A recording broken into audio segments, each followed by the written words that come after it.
అందరూ బాగున్నారా? ఈరోజు మన ఛానల్లో పచ్చెనగపప్పు వంకాయతో కర్రీ చేయటం చూద్దాం. పచ్చిశనగపప్పు, వంకాయ, టమాటా వేసి మంచిగా కర్రీ తయారు చేయటం చూద్దాం.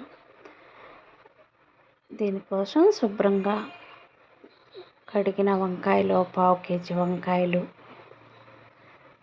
పచ్చిమిరపకాయ, టమాటా, గంట ముందు నానబెట్టిన పచ్చిశనగపప్పు, చిన్న ముక్క అల్లం, చిన్నులపాయ, నువ్వులు, తర్వాత చిన్న ఉల్లిపాయ ఒకటి తీసుకొని వాటిని అల్లం ముక్క, చిన్నులపాయ, నువ్వులు, ఒక స్పూను నువ్వులు తీసుకోవాలి. పచ్చెనగపప్పు ఒక గంట ముందే నానబెట్టుకోవాలి. దీనిలో ఒక చిన్న ఉల్లిపాయ కూడా వేసి మెత్తగా గ్రైండ్ చేసుకోవాలి. వీటన్నిటిని గ్రైండ్ చేసి పెట్టుకోవాలి.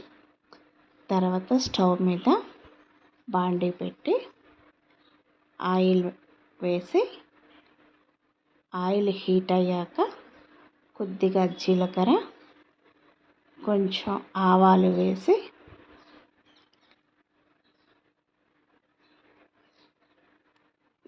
వేగాక మళ్ళీ తరిగిన ఉల్లిపాయ కొంచెం వేయాలి. ఉల్లిపాయ తర్వాత తరిగిన ఉల్లిపాయ, మనం పేస్ట్లో ఉల్లిపాయ వేసాము, ఫ్రైలో కర్రీ చేసే ముందు కూడా ఉల్లిపాయ, తాలింపులో కూడా ఉల్లిపాయ యూజ్ చేస్తున్నాం. తర్వాత సన్నగా తరిగిన పచ్చిమిర్చి యాడ్ చేసాం.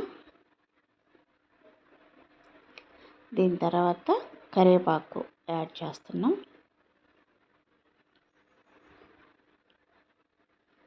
ఈ కరివేపాకు, ఉల్లిపాయ, పచ్చిమిర్చి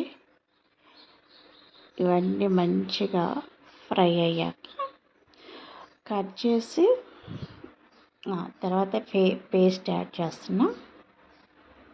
మనం చేసుకున్న పేస్ట్ ఒక స్పూన్ యాడ్ చేశాను. ఒక స్పూను యాడ్ చేసాం. నెక్స్ట్ కట్ చేసి ఉప్పు నీళ్ళల్లో వేసి తీసిన వంకాయ ముక్కలు. ఉప్పు నీళ్ళల్లో అయిపోతే నల్లగా అవుతాయి, ఉప్పు నీళ్ళు వేస్తే అలా వైట్గా ఉంటాయి.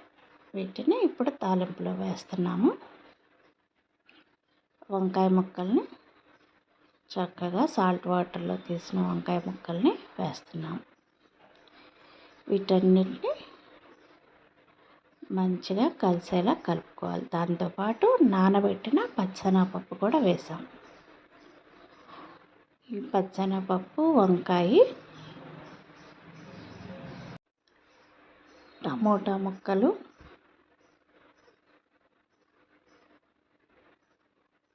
అన్నీ వేసి ఇవన్నీ నీట్గా సన్నగా కట్ చేసిన టమోటా ముక్కలు వేసాము.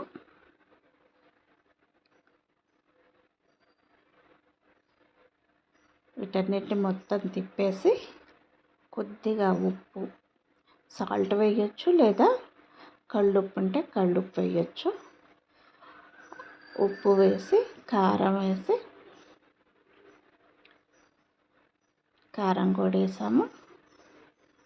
మొత్తాన్ని తిప్పి నీట్గా కలిసేలా తిప్పేసి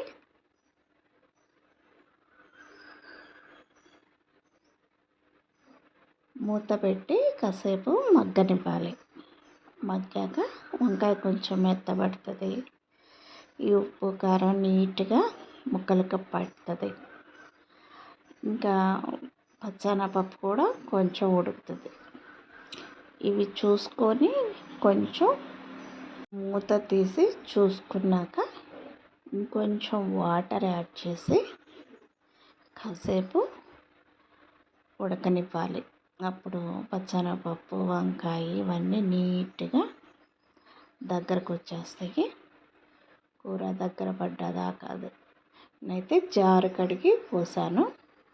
ఆ పేస్ట్ వేసాను కదా, జారు కడిగి పోసాను. అన్ని వాటర్ సరిపోతాయి. వంకాయ ఊరికనే మగ్గిపోతుంది. చూడండి, ఆ వాటర్ అన్నీ ఇంకిపోయి కూర మెత్తపడిపోతుంది. వంకాయ, పచ్చెనగపప్పు మొత్తం మెత్తగా అయిపోతుంది. నీట్గా కుక్ అవుతుంది. వాటర్ వేసాక కూడా తిప్పుతున్నాను. నీట్గా కుక్ అయ్యి కూర మొత్తం దగ్గరకు పడుతుంది. కూర మొత్తం దగ్గరకు వచ్చి ఆయిల్ పైకి ఫ్లోట్ అవుతూ ఉంటుంది, పైకి తేలుతూ ఉంటుంది. టైంలో కూర మొత్తం రెడీ అయినట్టే. ఇంకా కొద్దిగా ఆయిల్ యాడ్ చేశాను, ఇంకా చాలినట్టుంది. ఇంకా మసాలా ఎక్కువ తినేవాళ్ళు కొద్దిగా ఒక చిటికెడు గరం మసాలా కూడా యాడ్ చేసుకోవచ్చు, లేదా లైట్గా మసాలా తినే వాళ్ళకి ఈ టేస్ట్ సరిపోతుంది. కూర ఆల్మోస్ట్ అయిపోయినట్టే.